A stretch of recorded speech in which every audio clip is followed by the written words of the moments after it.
Congratulations on the film. I saw it Thank you very much. yesterday Thank you. What do you with think? an audience full of fans, and I can tell you they were very, very excited good. about it. So for you, what was the excitement of coming onto this film? All of it's an enormous excitement. I mean, obviously the enormous commercial success of the first one and the fact that it's so beloved by so many people is the reason that we're sitting here in the first place, the reason that there is a sequel.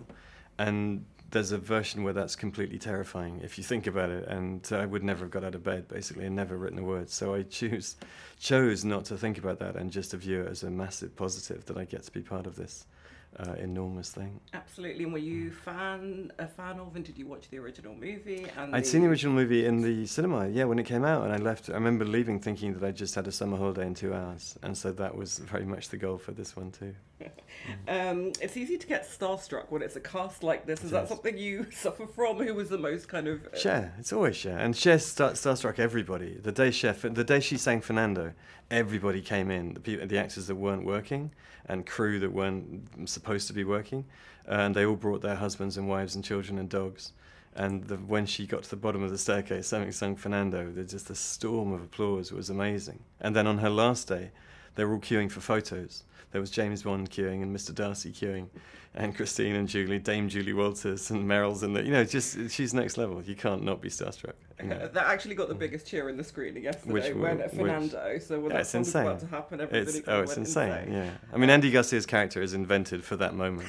It began from that, then worked backwards. I was like, she needs to sing Fernando to somebody. Who's that? And so I then invented, okay, he's a guy. I actually pitched it to Richard Curtis, who I was working on the story with. I was like, we were looking at the 5 songs that we had left on the wall that we hadn't got into the movie. And I was like, okay, here's one. And so I was there's a guy, he works at the hotel, he's from Central America, his heart's broken, and then it took 10, he's called Cienfuegos, we can have a joke about that, and he had no idea where I was going. And then at the end he shouts Ruby, and she turns and goes Fernando, and she was like, okay, that'll do. So, yeah.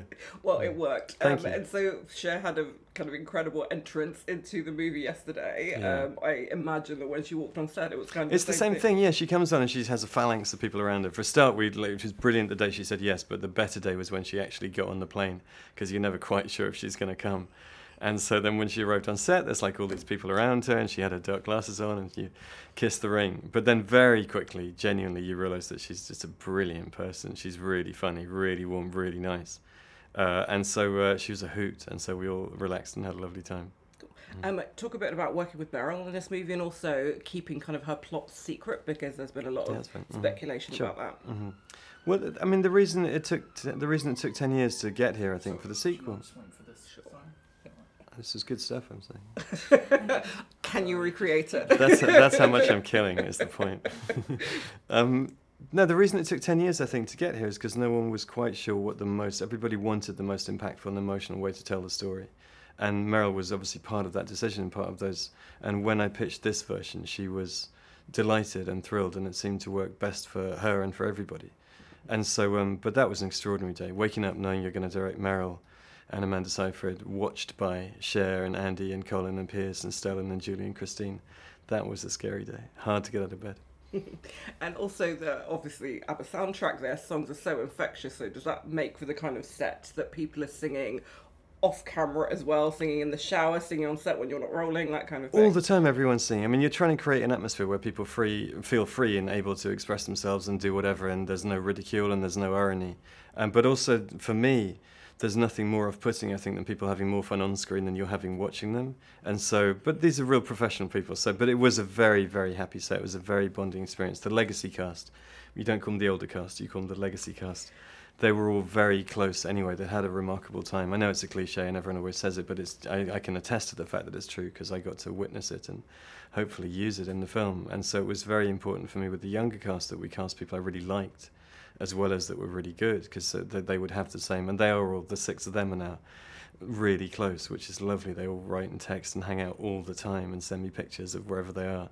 And so it was, and they all bonded with each other, the different ages. It was a really extraordinary experience. It seems like that. And how did you kind of work with the actors to help them kind of nail their characters, the legacy ones or the young ones? The young ones, I asked them all to study their legacy counterparts, not their older counterparts, and then kind of chuck it away if there were things that they could do. But I said I very much didn't want impersonation. I wanted them to tell a story, and it shouldn't get in the way of that.